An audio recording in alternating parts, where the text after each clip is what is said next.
Olá pessoal, tudo bem? Então, eu estou aqui hoje para conversar com vocês sobre negócios em saúde, né? Uma jornada de desafios concretos do profissional de enfermagem e empreendedor. Mas antes mesmo de entrarmos no assunto, eu gostaria aqui de deixar o meu agradecimento ao Conselho Regional de Enfermagem do Distrito Federal, à sua presidência e todo o seu corpo administrativo, corpo técnico, em função dessa importante iniciativa que presenteia, né, a enfermagem do Distrito Federal, mas também de todo o Brasil, porque essa aula fica aí disponível para todos acessarem, para que a gente, sim, fale de negócios em saúde e da necessidade, da importância da enfermagem empreendendo nesse mercado. Então, eu fico muito grato pela oportunidade de estar aqui falando com vocês. E hoje a gente vai falar aqui bastante sobre negócios, né? Como que o enfermeiro ele pode empreender para esse mercado. Sou Edivaldo Basílio, também sou enfermeiro, sou CEO da Saúde Global, uma empresa especializada aí na alavancagem de negócios de saúde. Nós acreditamos de verdade que a enfermagem pode, de fato, empreender nesse mercado e nós estamos comprometidos com esse processo. Nós vamos começar aqui falando do modelo mental. Vamos imaginar assim, ó, desde a nossa academia, né, da nossa formação mais básica, e de acordo com o processo que nós vamos evoluindo ao longo do tempo, o profissional enfermeiro, na sua formação básica, ele não é estimulado a empreender, né? Porque a enfermagem, na sua essência, e dado o seu contexto histórico, ela é uma profissão que é muito mais voltada para o processo do cuidar como um todo. Mas entendo que a enfermagem, de acordo com o novo mercado que se abre, ela tem uma oportunidade, uma avenida de oportunidade, eu diria, para o empreendedorismo. Mas para isso nós precisamos mudar o modelo mental, a forma com que nós enxergamos e vemos a necessidade. O Dr. John Schuch, né, um grande expoente da mentalidade enxuta, ele fala que é preferível agir para uma nova forma de pensar do que ficarmos pensando em uma nova forma ou uma forma de agir. Então, acho que o momento da enfermagem agora é fazer um rebrand, né, uma remodelagem do seu modelo mental e entender que ela pode, sim, não só empreender, mas sair da universidade, da academia, empreendendo. E quando a gente fala de empreendedorismo, a gente tem que começar falando o quão desafiador é esse processo. Quando eu ouço alguém chega e fala assim, Edivaldo, eu sou empreendedor. A primeira coisa que me vem à mente é que esse é um profissional de muita coragem, porque empreender hoje, principalmente no Brasil, com a carga fiscal, tributária e toda a regulamentação que a gente tem, que é importante, mas também que pesa no bolso do investidor, isso é um ato de coragem. E essa conta não fecha para muitas empresas que não fazem isso, do meu ponto de vista, da maneira mais adequada. Se a gente pegar aí dados que são públicos, né, do IBGE, nós podemos enxergar que em 5 anos até 70% dessas empresas fecham suas portas. Quando a gente se aproxima e analisa melhor essas informações, nós conseguimos observar que 48% dessas empresas não sabem se tiveram lucro ou prejuízo. Então, esse desarranjo dessa governança administrativa e financeira leva muitas empresas à falência e sequer sabem se tiveram lucro ou prejuízo em seus negócios. 20% dessas empresas que vão à falência nesse intervalo de até 5 anos, né, eles não sabem se tiveram falta de capital para fluxo de caixa ou se efetivamente nem tiveram ali o seu fluxo de caixa gerenciado.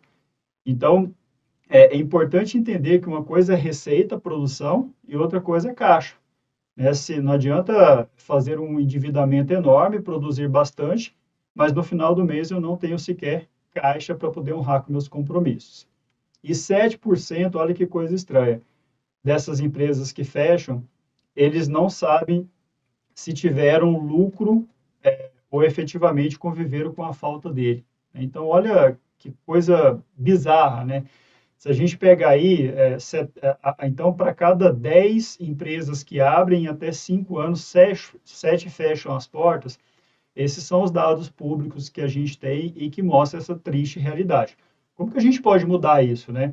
Hoje, nessa aula, nós vamos conversar sobre isso. Fica aí até o final, que a gente vai falar quais são as iniciativas que você, profissional empreendedor de enfermagem, pode adotar para poder sair, né, dessa triste estatística que leva empresas ao fracasso. Seguindo aqui, junto com a nossa apresentação, eu quero mostrar esse gráfico para vocês da variação dos custos médicos hospitalares, que é basicamente a carga do investimento de tecnologia, né, esse CAPEX que existe dentro das operações, e do IPCA, que é o fator de reajuste dos contratos em serviços de saúde. Se a gente pegar aqui essa linha verde, vocês vão perceber que há muito, mas há muito tempo, há 10 anos essa conta já não fecha, porque a variação do custo médio, ela sempre está variando acima de 15% na sua média, tirando essa bizarrice toda que aconteceu aqui durante a pandemia, mas foi natural de um processo que não era esperado, nem para a gente aqui no Brasil, nem para o mundo inteiro. E quando a gente pega a variação do IPCA, vocês vão perceber que ele sempre varia ali abaixo de 10. São um ou outro ponto ali que varia acima de 10. Então, percebam que o custo para você manter uma operação, ele fica cada ano mais caro para o empreendedor, e, por outro lado, o fator de reajuste desses contratos fica cada vez menor. Então, essa conta não fecha há muito tempo, e principalmente para aqueles que prestam serviço com contratualização direta com a saúde suplementar. Então, se é difícil para quem empreende distante da saúde suplementar, mais difícil ainda será para aqueles que dependem dos planos de saúde para poder rodar os seus serviços. Quando a gente analisa todo esse aspecto, né, aí é que eu trago uma figura ilustrativa da Gorete. Aí a Gorete vem e pergunta, né, então por que investir na saúde? Vale a pena fazer investimento na saúde? Porque eu acho que essa é a dúvida de todos. Se a conta já não fecha 10 anos, a variação do custo médio sempre acima de 10, 15%, e o reajuste do contrato sempre abaixo de 10, por que essa conta fecharia? Então, a gente tem um próximo cenário que mostra para vocês o quão fadigante é esse momento, principalmente da saúde brasileira, e a tensão e a desconfiança que gera nesse mercado. Quando a gente pega o reajuste médio dos planos de saúde, e aqui eu estou falando especificamente do reajuste que é passado para aquelas pessoas que pagam por um plano de saúde. Vocês vão perceber que na série histórica de 10 anos, eu tenho 3 pontos que estão acima de 15 ou abaixo de 10, 2 pontos. Mas 7 desses 10 pontos, eles variam entre 10 e 15. Então, ou seja, o repasse de aumento do plano de saúde para aquele que consome o serviço plano de saúde, ele é caro. Quando a gente pega a contratualização do plano de saúde junto ao prestador, isso não é repassado, muito pelo contrário, a gente começa a observar sempre um downgrade aí desses planos e desses reajustes, então o que deixa o processo cada vez mais complexo. Então, se a gente pensar nesse modelo entre o investidor, o prestador e o usuário, essa conta já não está fechando muito para os três há um bom tempo. E isso está muito relacionado ao modelo, né, que nós temos hoje no Brasil, de fee for service, fee for value e fee for perform, além dos bundle services e todos os outros modelos que vai criando uma espécie de Frankenstein, né, esse modelo, vamos dizer, anacrônico de prestação e de relação na prestação de serviços de saúde, que vem causando uma fadiga imensa dentro do sistema como um todo. E nós precisamos olhar para isso, no meu ponto de vista, com muito mais uma chance de oportunidade, porque eu acho que onde há muito problema, a gente também tem muita oportunidade. E a gente precisa parar de olhar esse copo vazio e tentar enxergar o que há de melhor nesse ambiente de tensão do mercado. E aqui eu trago uma imagem muito mais para distração, porque quando a gente fala dos fatores de reajuste dos contratos, a gente vê uma grande assombração. A gente nunca sabe o que esperar no dia seguinte. Quando a gente olha para o reajuste dos planos de saúde, tem essa insegurança ali das pessoas. Poxa, mas será que eu vou conseguir ainda manter o meu plano de saúde o ano que vem? Isso vem estimulando as gerações a um fator muito importante que daí eu vejo uma grande oportunidade, sabe? Porque quando você chega perguntam logo, qual é o seu plano de saúde? Na cabeça hoje do usuário do sistema de saúde como um todo, ele vem falando assim, poxa, meu plano é não ficar doente. Eu não quero ficar doente, porque quanto mais eu fico doente, mais o sistema encarece, quanto mais encarece, mais fica caro para que eu pague por esse serviço e, consequentemente, eu não tenho mais condições de pagar por um serviço ou por uma assistência à saúde que cada vez fica tão cara dentro do sistema de saúde no Brasil, mas não só no Brasil, como no mundo todo.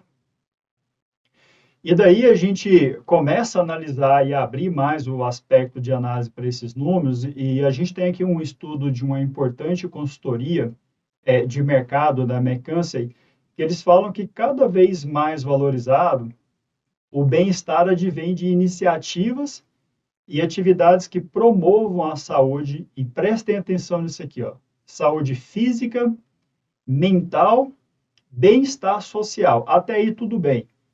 Até ontem, todas as iniciativas, todas as consultorias que vinham falavam nisso. Mas olha o que foi acrescentado aqui no fator bem-estar econômico. Então, o fator econômico foi associado ao bem-estar. Então, as pessoas elas querem ser e ter uma vida melhor, mas com um uso racional desse recurso, né? Isso precisa, não faz muito sentido você ter condições de pagar por uma boa saúde, por um bom bem-estar até a sua aposentadoria, e depois que você aposenta, você não consegue mais bancar por essa vida boa, vamos assim dizer. E eles fizeram uma pesquisa em 6 países, onde eles analisaram mais de 7 mil consumidores. E olha que dado interessante isso aqui para você que está pretendendo empreender. 79% enxergam o bem-estar como importante. Então, o que significa? 79% acredita que saúde física, mental, bem-estar social e econômico é fundamental dentro do seu campo de visão. 42% dessa população analisada, desses mais de 7 mil consumidores, consideram que o bem-estar é uma prioridade.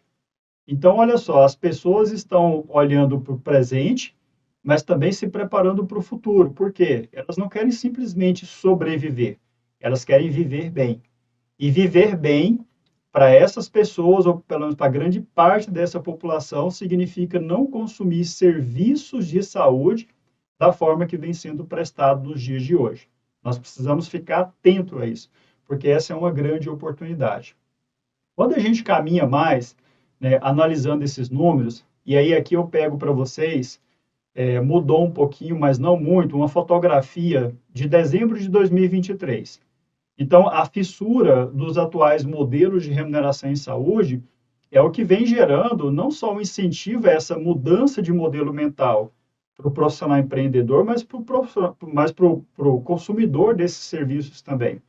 Nós temos hoje mais de 680 operadoras com beneficiários no Brasil.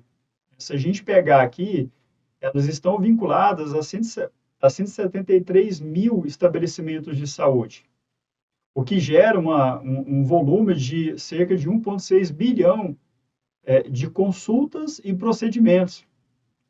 E quem que gera toda essa demanda? Algo em torno de 51 milhões de beneficiários ou usuários desse sistema da saúde suplementar e seus subsistemas. Só que isso está gerando uma sinistralidade já que já beira a casa dos 90%. Então imagine só, aquela operadora de saúde que está lá repassando todo ano um reajuste contratual acima de 10% lá, né? Ou seja, a inflação do IPCA está estimulando um reajuste que é leonino. Por mais que haja intervenção das agências para tentar minimizar o impacto é enorme na conta do usuário. E, por outro lado, cada vez mais tentando estabelecer medidas contenciosas, né, com relação aos serviços prestadores, a conta não fecha. A conta já não fecha há um bom tempo, e a gente precisa estar atento, porque isso não é uma conta que não fechou em 2023. Essa é uma conta que já não vem fechando há 10 anos, gente. E a gente precisa entender isso do ponto de vista empreendedor.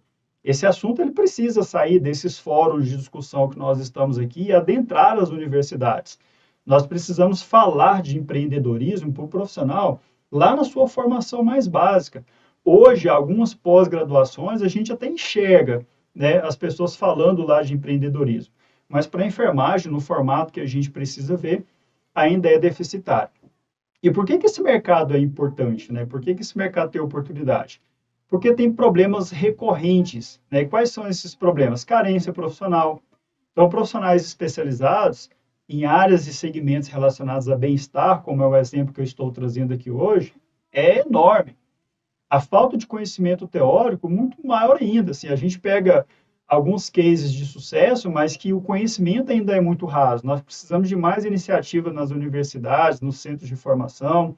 Nós precisamos aprofundar os estudos relacionados à atuação profissional e do profissional de enfermagem para melhor valorizar o seu trabalho junto à prestação desses serviços.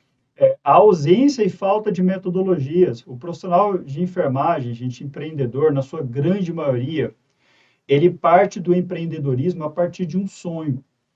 Mas a gente tem que tomar muito cuidado para que esse sonho não vire para o profissional, 2, 5 anos depois, um pesadelo. E ele sai ali endividado, tendo que voltar à sua vida de plantões para poder se livrar daquelas dívidas que o acompanharão. E o baixo comprometimento. Né? Se a gente pegar aí o empreendedorismo, não aceita o corpo mole. Quem vai para o empreendedorismo tem que ter a cabeça ali muito focada de que vai ter que trabalhar dia e noite para que seu negócio dê certo, até dar certo. E não é trabalhar para dar certo, é trabalhar até que o negócio dê certo. Evoluindo nesse cenário, a gente vê que as dores do mercado de saúde estão muito relacionadas à pressão por custos. Então, cada vez, eu mostrei para vocês, a variação do custo médico hospitalar sempre lá acima de 15, acima de 10. Então, a gente vê que a pressão por custo, ela está nas duas pontas, ou seja, o custo de aquisição de tecnologia, de recursos para poder entregar serviço, ele está caro. E, por outro lado, quando você tem uma contratualização voltada para a saúde suplementar, existe uma pressão também das operadoras para a redução dos custos. E a margem, cada vez, vai ficando mais curta para o empreendedor. E isso precisa ser discutido. Obviamente, a discussão sobre margem, EBITDA, não é um foco para essa aula de hoje. Mas, se houver oportunidade, a gente pode discutir mais para frente. Você pode mandar aí uma mensagem, pode entrar nas redes sociais e se comunicar comigo, que eu falo mais sobre esse assunto com vocês. Nós temos jornadas fragmentadas, então, aquele modelo de sistema de saúde muito voltado para um modelo hospitalocêntrico, esse modelo ele vem sendo muito mais utilizado para pronto atendimento, cirurgias e complicações de alta complexidade, porque a população cada vez mais investe em não ficar doente. E não ficar doente quer dizer não simplesmente fazer um screening ali, uma revisão, um acompanhamento. É trabalhar para que ela tenha vida boa, né? Vida plena. E a gente viu ali que vida boa e plena também está relacionada a fatores econômicos. Desperdício de recursos. É outra coisa que a gente percebe frequentemente, né? Principalmente eu, quando eu analiso empresas que nos procuram, e aí a grande maioria das empresas que me procuram, por exemplo, ninguém bate na minha porta para falar que está com o caixa cheio de dinheiro. As pessoas que me procuram geralmente para ajudar elas a dar um jeito no negócio delas, elas estão passando por dificuldades. Então, e sempre eu tento buscar a oportunidade a partir do desperdício que existe. Né? Então, tem desperdício, pessoas fazendo estoque sem necessidade, contraindo empréstimos sem necessidade, fazendo contratos com maquininhas de cartão de crédito que vira quase o sócio do seu negócio. Então, essas coisas precisam ser observadas dentro do empreendedorismo como um todo. Um outro estudo que foi feito pelo Ibope, a pedido da Bayer, né, uma grande farmacêutica que nós temos não só no mercado brasileiro, mas global, mostrou os reflexos da pandemia, mostrou que os reflexos da pandemia ainda são presentes ainda. Então, ou seja, a pandemia não acabou há 10 anos atrás, ela acabou ontem. A gente ainda sofre os reflexos dela. Né?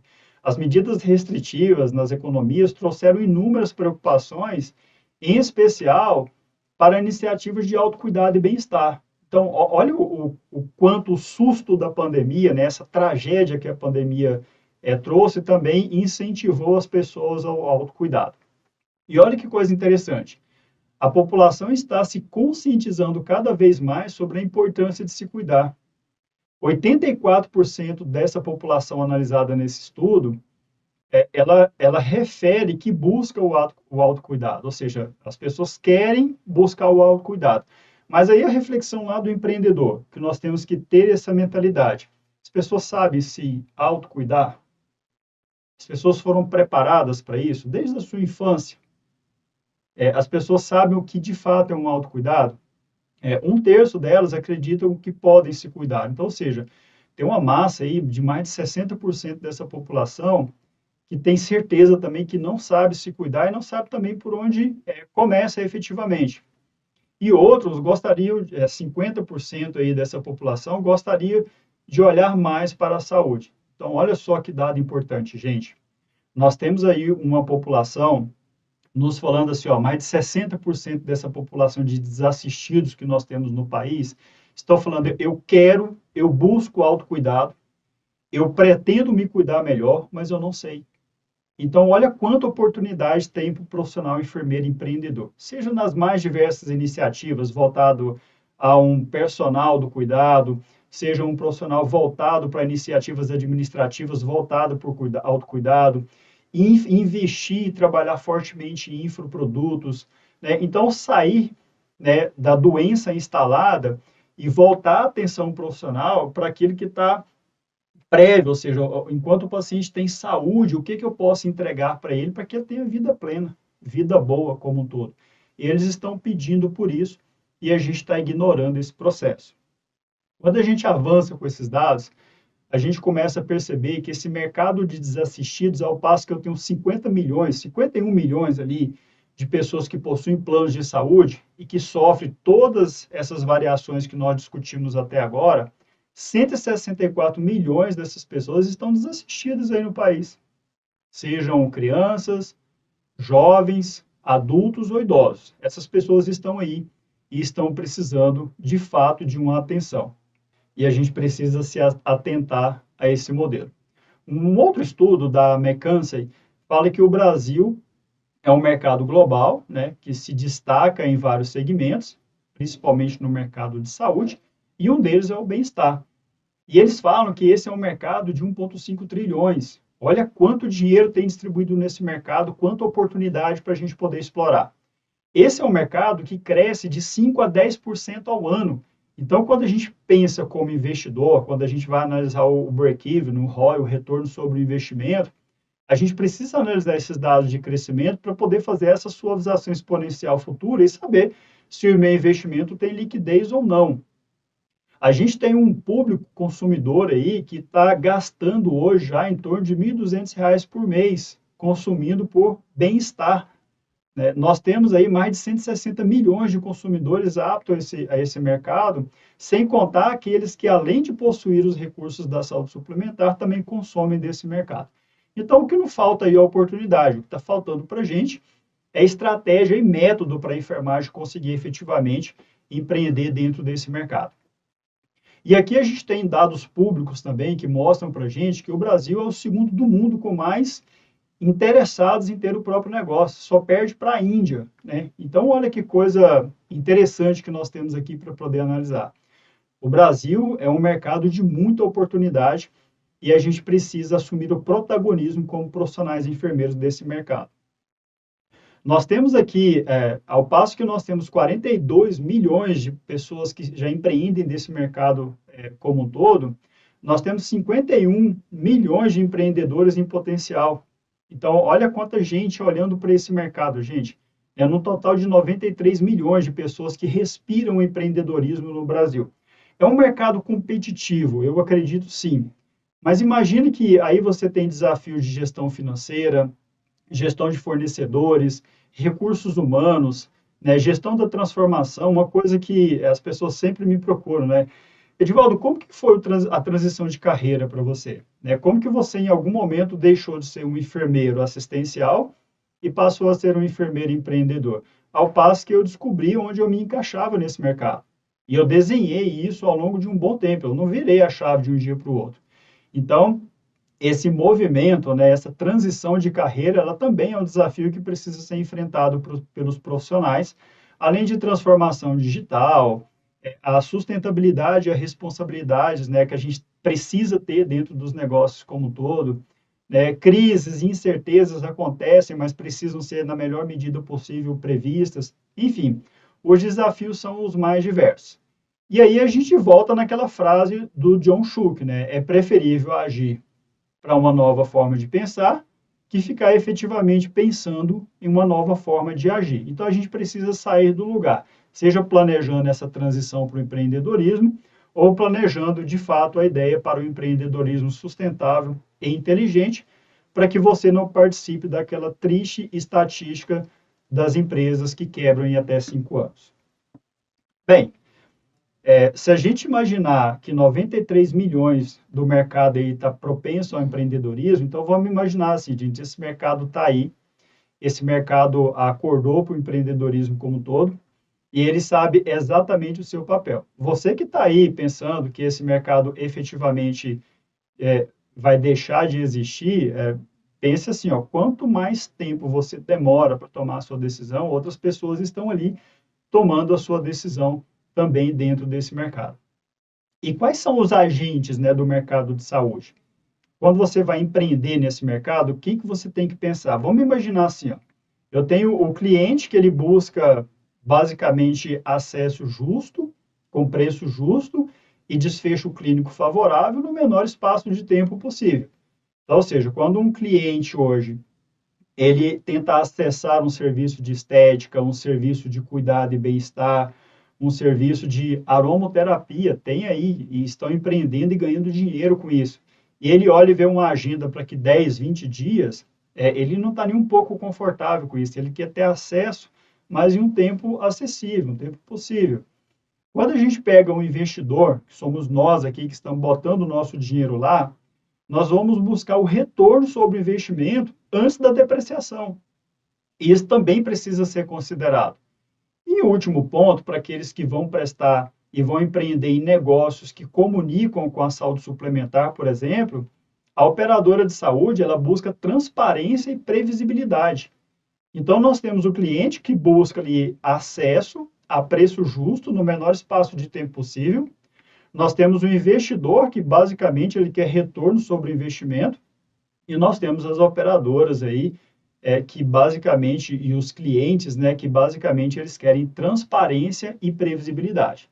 Então não tem como fugir dessa triangulação desses agentes do mercado porque ela é necessária e de alguma medida esse cabo de guerra precisa parar de acontecer e a gente precisa olhar diferente para esse mercado.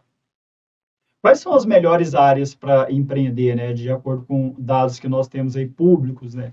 Eles falam assim, ó, as melhores áreas para empreender em 2024 é saúde e bem-estar, tecnologias inovadoras, alimentação saudável e negócios digitais que estão em ascensão. O que chama atenção aqui é que eles separam tecnologias inovadoras de negócios digitais. Mas vamos entender um pouquinho, né? Tecnologias inovadoras, basicamente a gente está falando aí das inteligências artificiais. Eu não tenho vergonha nenhuma de assumir em qualquer fórum de discussão que eu uso amplamente inteligência artificial para as mais diversas atividades dentro do meu dia a dia. Inteligência artificial ela veio para ficar, ela não pode ser substitutiva à atividade humana, porque ela ainda não conseguiu esse trabalho. Mas eu acho que a inteligência artificial para ajudar a gente no mercado de empreendedorismo, para fazer uma análise de mercado, uma análise de ameaça, uma análise de precificação de produto, um nicho e uma oportunidade populacional, elas estão aí às dezenas e ajudam muito, eu posso te garantir. E por outro lado, o negócio digital, principalmente os que estão em ascensão, a gente está falando aí do marketplace, a gente está falando das plataformas de e-commerce, o marketing digital, né? Então, essas permanecem como áreas lucrativas para quem busca empreender. Então, eu posso ter dentro do meu e-commerce, dentro do meu marketplace, dentro da minha plataforma de venda de infoproduto e serviço, tecnologias inovadoras como a inteligência artificial que vai ajudar para que a gente faça uma melhor alavancagem desses produtos e serviços.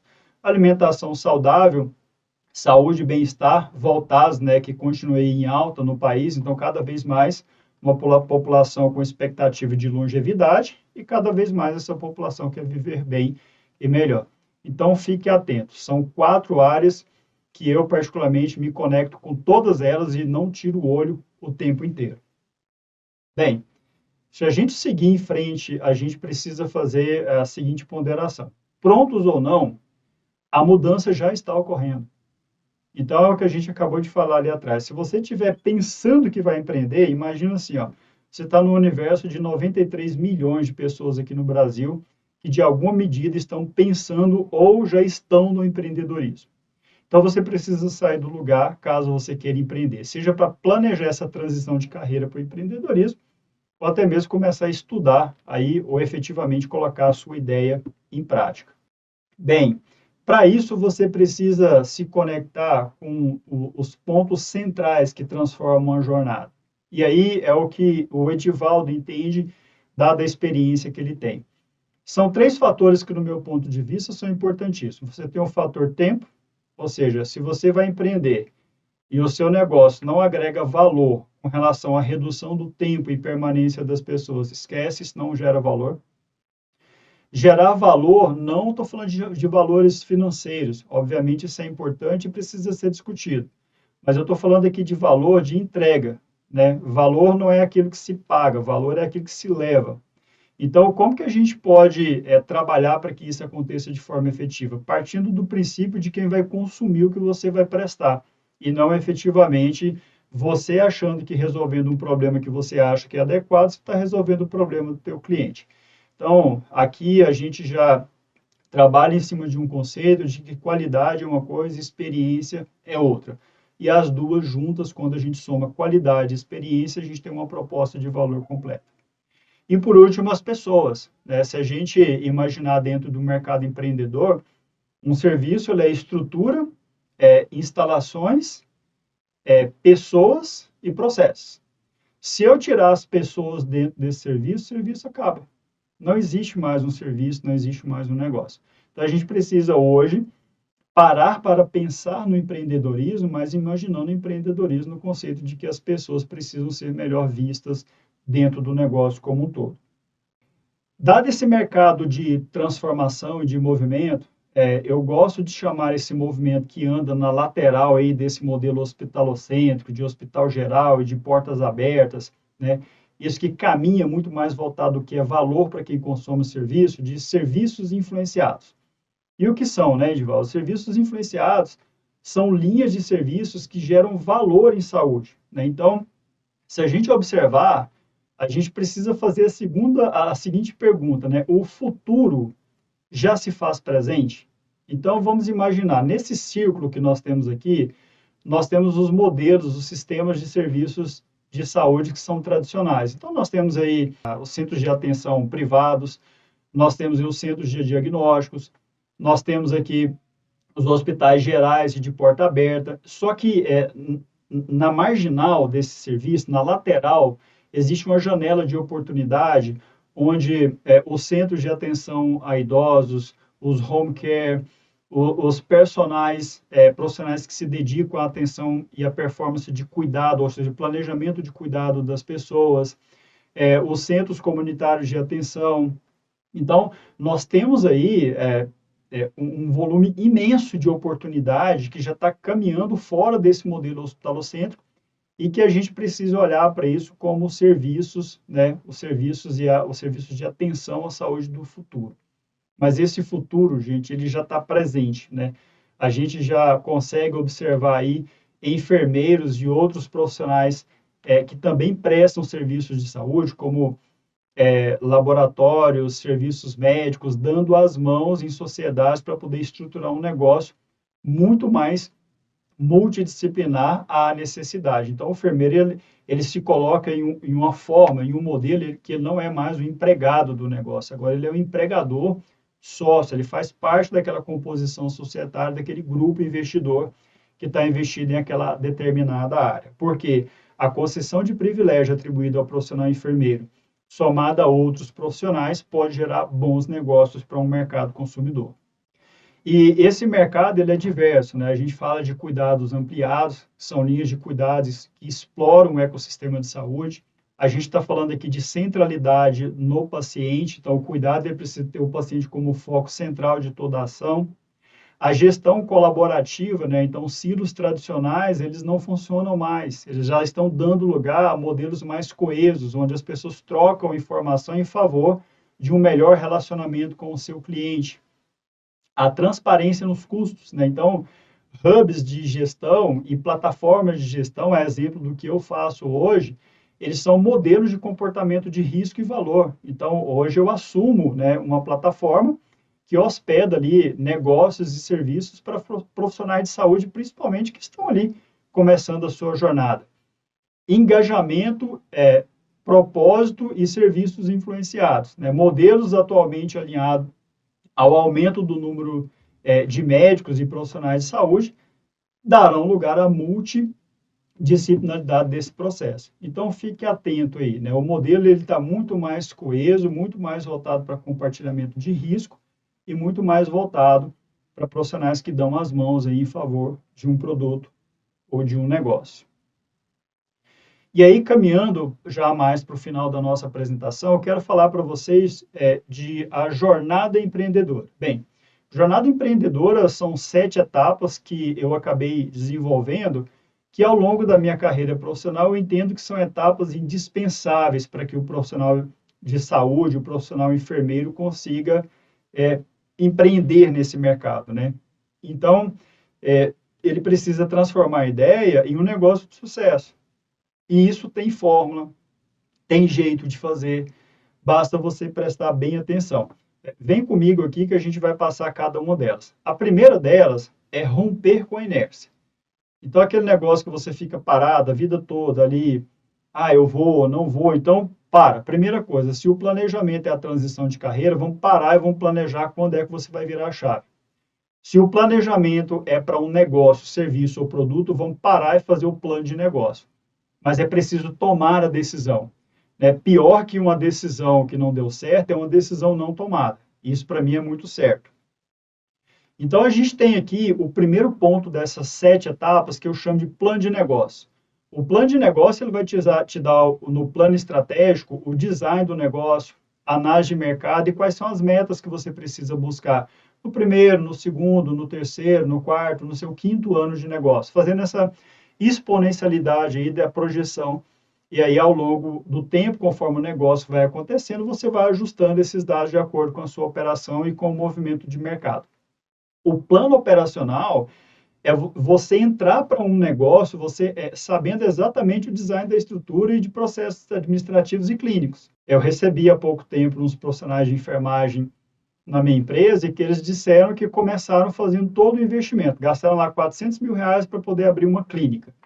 Depois eles descobriram que não precisariam ter aberto a clínica gastando R$400 mil, porque eles já tinham aí os consultórios aí que poderiam ser alugados em função da prestação do serviço que eles faziam. Então, ou seja, fritaram R$400 mil em um momento que não tinha necessidade para isso. Poderia ter constituído a autoridade e reputação sem que necessariamente tivessem gastado tanto dinheiro. E estudo de viabilidade, que é a modelagem financeira e o plano de negócio. Então, ou seja, colocar o dinheiro nesse negócio, nessa ideia, vale a pena? Faz sentido gastar dinheiro com isso? Sim ou não? Bem, essa é uma resposta que tem que ter, porque para o empreendedor, que é quem assume risco, ele precisa entender que não também é a resposta.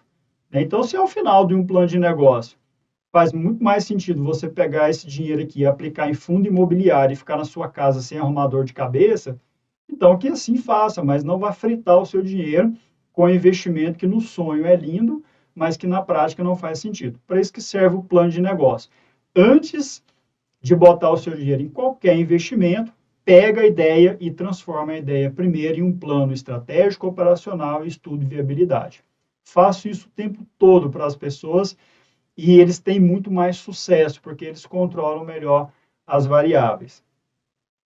Na sequência, a gente precisa entender que por que desenvolver um produto? Por que desenvolver um serviço? E aqui a gente desenvolveu um outro método, chama-se ideia. Ele basicamente tem o I desse mercado, ele vem para atender a necessidade dos clientes, aumentar a receita, melhorar a eficiência e diferenciar-se da concorrência.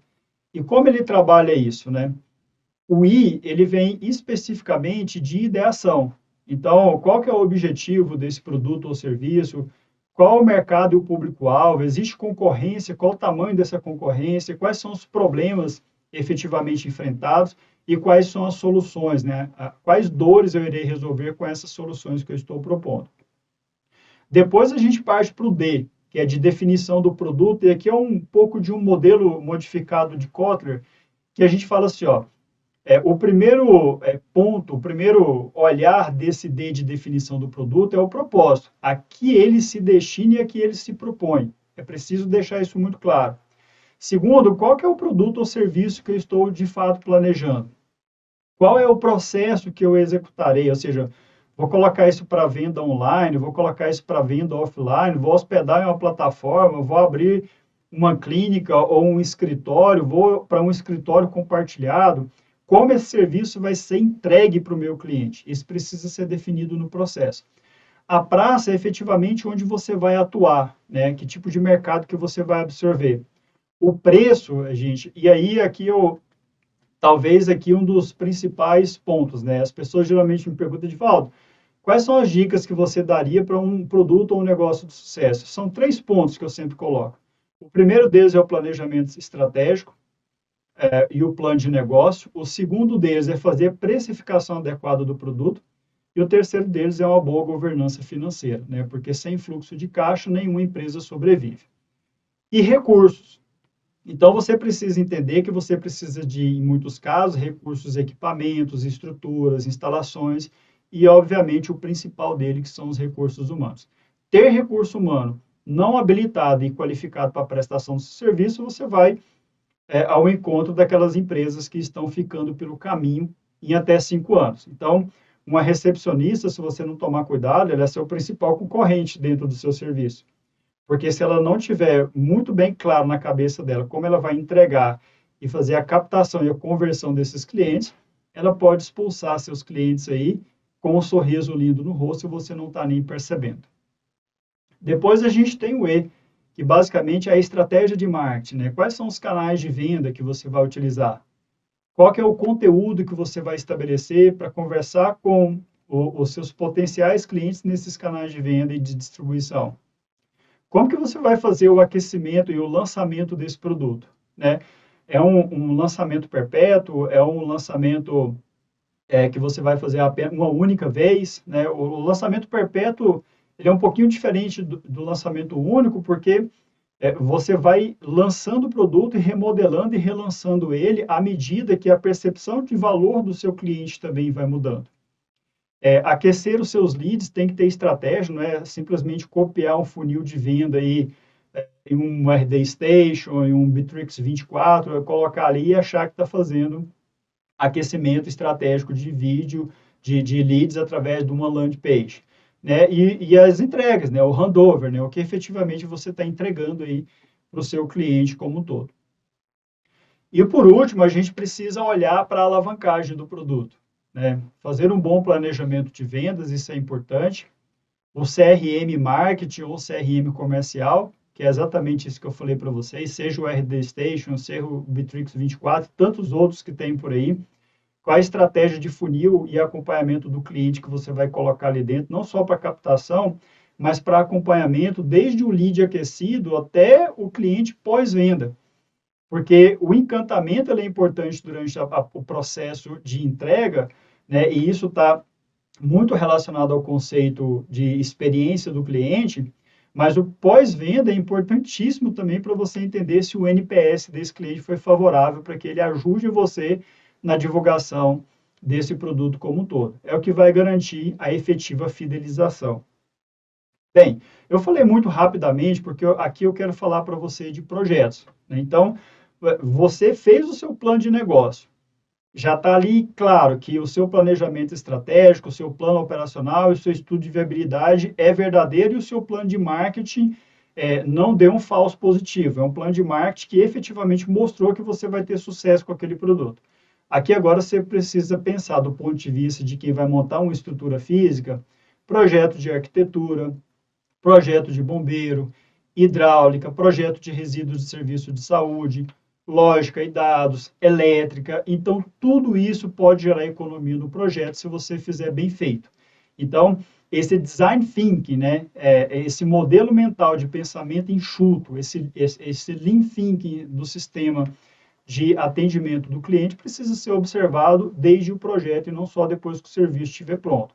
A gente precisa imaginar até quantos passos eu darei de um ponto para o outro, quanto tempo eu demoro, para que a gente agregue muito mais valor dando atenção ao cliente e não em deslocamento propriamente dito.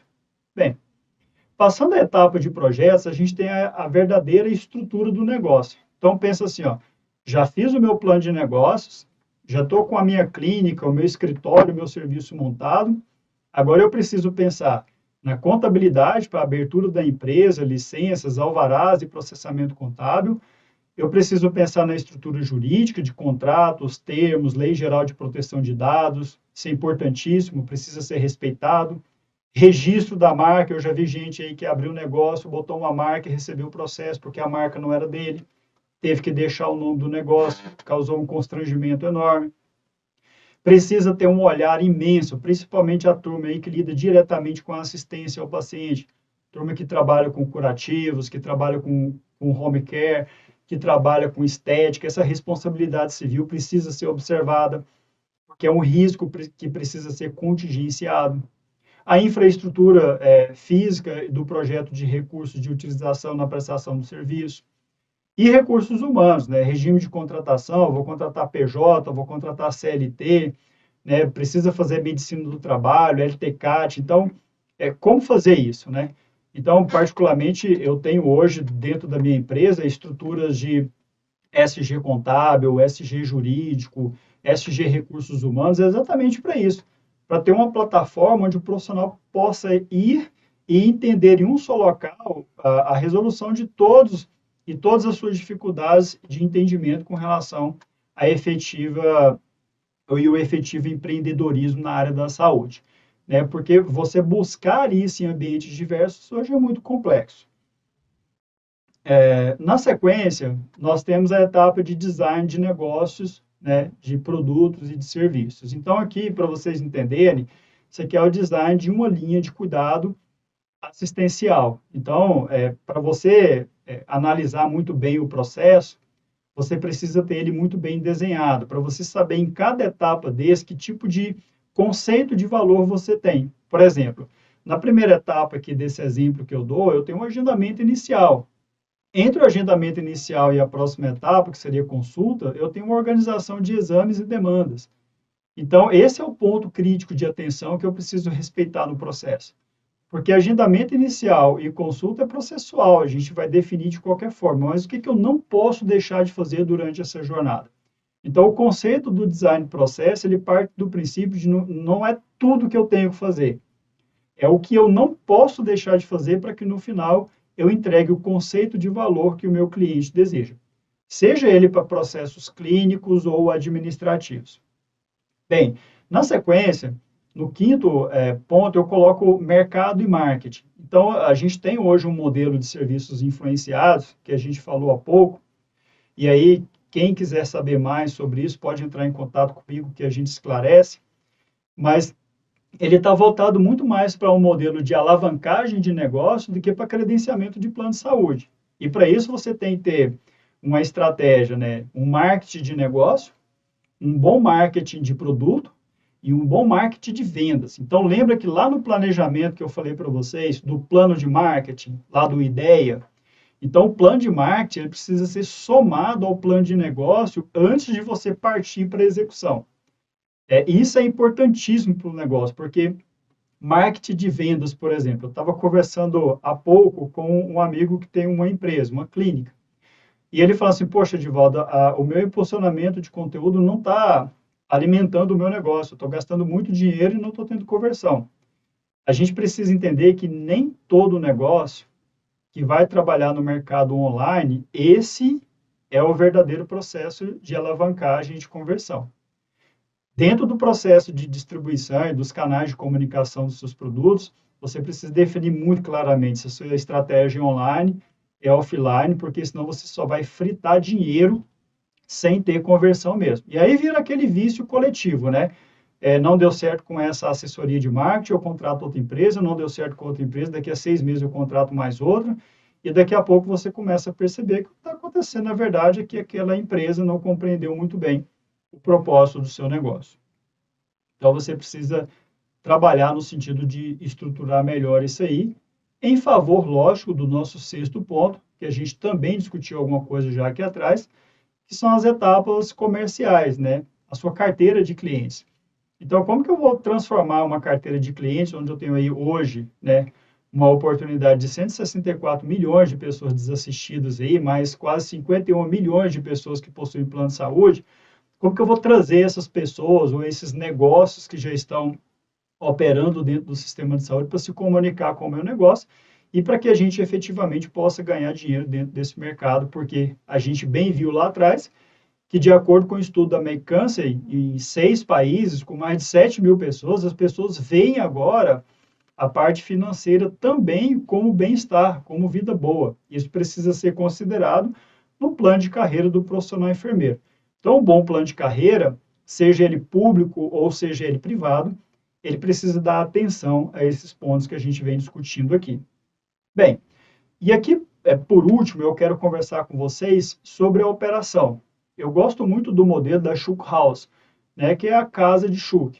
É um grande expoente do sistema TPS, do sistema Toyota de produção, onde ele fala que tudo começa pelo norte verdadeiro. Então, o norte verdadeiro, basicamente, é uma pergunta que você tem que fazer. Qual problema eu estou tentando resolver? Quando você tem uma ideia para um produto novo, você faz essa pergunta, vai lá e faz assim, ó, qual problema eu estou tentando resolver? Se você entender nas suas análises de mercado que isso não resolve a dor do seu potencial cliente, não gaste seu dinheiro, porque não vai fazer sentido nenhum. Mas fazendo sentido, a próxima etapa que você precisa pensar no seu negócio é quais são os processos que eu preciso desenvolver ou quais são os processos que eu não posso deixar de estabelecer para que eu consiga alcançar o conceito de valor do meu cliente, ou seja, eu consiga resolver a dor dele. Sabendo que isso é possível, vem a próxima coluna dessa casa, que diz assim, olha, sabendo que eu tenho um norte verdadeiro, ou seja, eu tenho um problema para resolver, sabendo que os processos da minha instituição, do meu negócio, seja ele clínico ou administrativo, estão bem estabelecidos, e sabendo que eu tenho que ter pessoas dentro dessa estrutura, aí eu faço outra pergunta.